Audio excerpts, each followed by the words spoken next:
Hello guys, and welcome to Ride VIP, the rideshare channel. My name is Serge, and in today's video, it is Saturday. I'm doing the weekend driving for Uber in the Tesla. Couple little updates for you. The very first thing, I want to reply to one of my comments. Somebody said, where's the rest of your juicy story about 33 cars? So I want to tell that story in this video. Before I get to that story, in case you guys are new to my channel, I just want to mention this real quick, and not to brag or anything. I went from being broke in 2012. So anyways guys, moving on. As you can see, I'm about to be picking up somebody named Thomas, and I've been here before. This neighborhood is like gravel streets. It's like off-roady type of area, like in the woods with like really messed up road. But anyways, that being said, I was like thinking, okay, just the savings alone from fuel savings, from me not using my BMW for Uber, and my BMW is a 2010, which my BMW does not qualify for premium rides. It's only Uber X and only economy rides for Lyft. Does not qualify, and it's costing me $1,750 a month to fuel up. So I'm thinking, okay, so I found this Tesla Model S, and the price is $24,000. He owes $28,000 on it, but I negotiated down to $24,000, and I think it's gonna be fairly cheap. I did my homework. It's got 100,000 miles on it. You can do your own homework. So the price is pretty good. It's not the best, but it's pretty good. But what makes it the best is, guess what? After I buy it, and I have, I think, only till February to buy it. In March, basically, I could claim a tax credit of $7,500 from the government for owning an electric car, because that's what it is right now. So I'm trying to take advantage of it. That's another reason I'm trying to get it. Come down the driveway until you see a green Dodge. So let's see. Come down to the driveway until you see the green, whatever. So basically, if I buy it for $24,000 and I end up saving $50,000 second trailer on left. Excuse me, a year, it's gonna pay for itself in a year, because I also have a tax credit of $7,500. So basically, I'm gonna end up paying for it just $1,500 after getting all that stuff back, and that's just gonna pay me back basically in a single year. Yeah, I know there's gonna be probably some headaches, but it's fine. I'm ready for them. It's all good.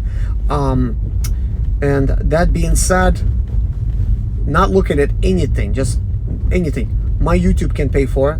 That's like another thing. And if this car breaks down and I need a little time to fix it, that's no problem. I could always hop on my BMW or my other 33 cars. So I do want to tell you about the cars. After I pick up this person and I take him to where he goes, I will talk to you guys about the cars, because I think this was a good way for me to tell a little bit about how I think and how I end up with some of these cars, because ultimately sometimes you end up somewhere by accident. It's kind of like, if you want to be a millionaire these days, it's not about being very smart. It's about sometimes just throwing darts at the wall. Eventually you're gonna hit the bullseye. When I read Millionaire Mind, a lot of these millionaires, they end up being millionaires by accident. They were like, according to them, they were not that smart. Everybody thought they were a loser, and they felt like they had something to prove. Nobody believed in them. Guess what, guys? That describes me right there. Very good. Nobody ever thought I had good ideas. Like, everybody thought like I was just like whatever. Like, anything I would say, nobody really appreciated. But now, you know, they could see the results, and the results speak louder than words. But anyways, guys, I'll talk to you guys in the next segment about the cars. Hey guys, I'm gonna tell you about my 33 cars story. How did I end up with 33 cars? So here's what I ended up doing.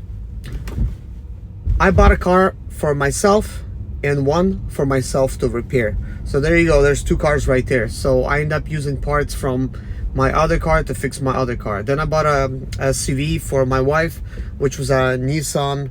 It was an Infiniti FX35.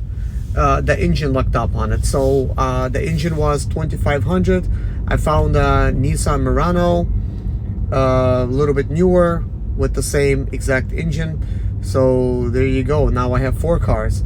Then she wanted a Nissan Rogue. I bought her a 2008 Nissan Rogue and a 2010 Nissan Rogue.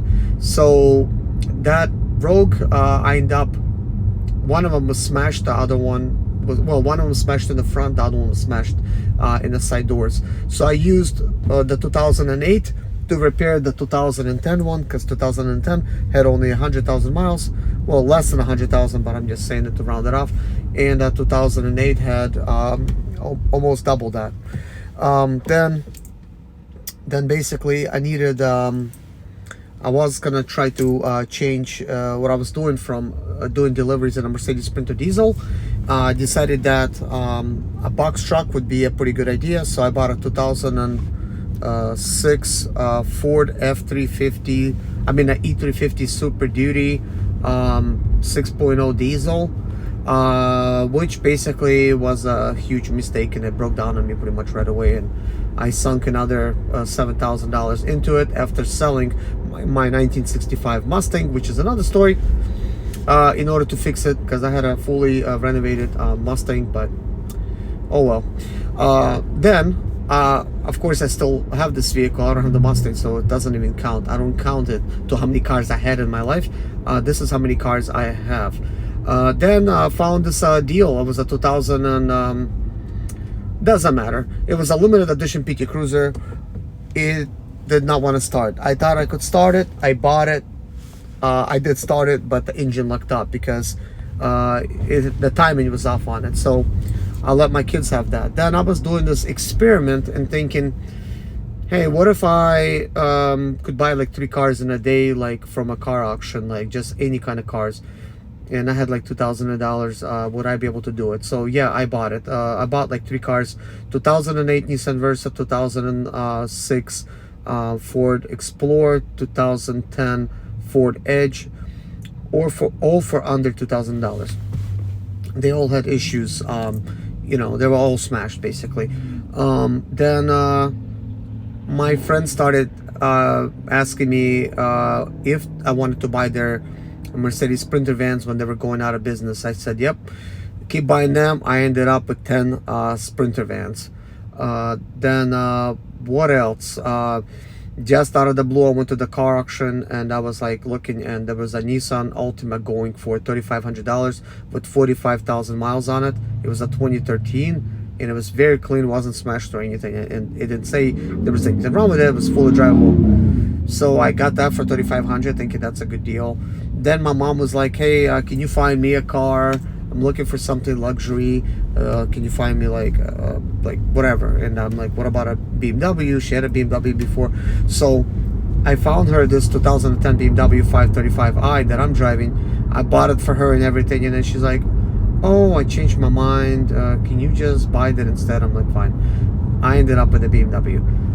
Then there was another deal that I've seen. Again, $3,500 for 2015 Jeep Patriot.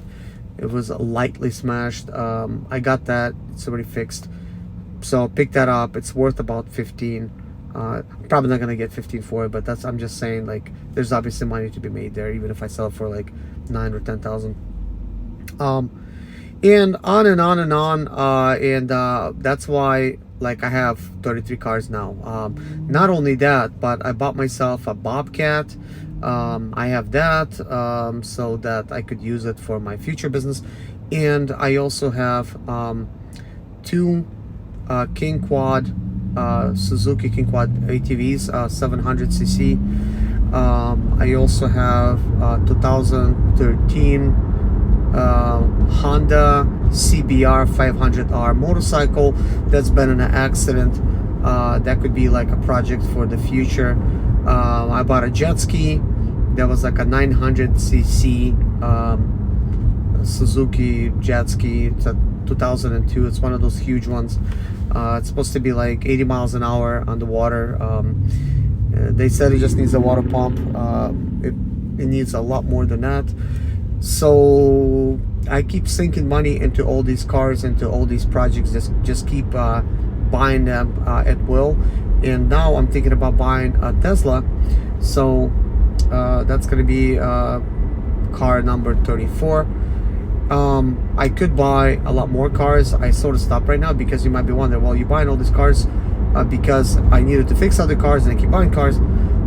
So what I realized is if you have used cars, right, like let's say it's a smashed car and you buy a car that's not smashed, like a clean title, you could fix a clean title car using parts from a smashed car, which is, you know, if the car smashed, that means the engine was good while it was working. So it means you could just take the engine off, swap it out, boom, now you got another car and you have all those parts remaining. So that naturally catapults me to the next idea. I'm thinking, okay, I'm gonna have a lot of used parts left over. What if I build my own used car parts business?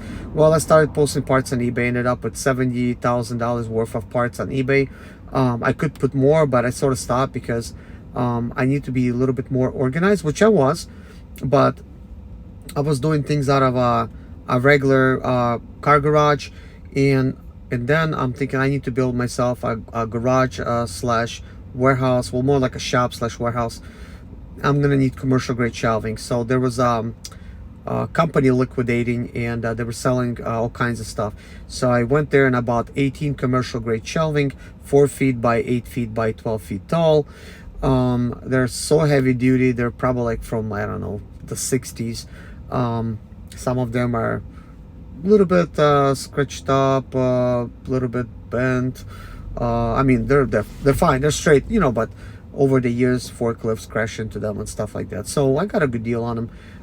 So I got a lot, and now I'm in the process of saving up all the money so that I could actually build a shop.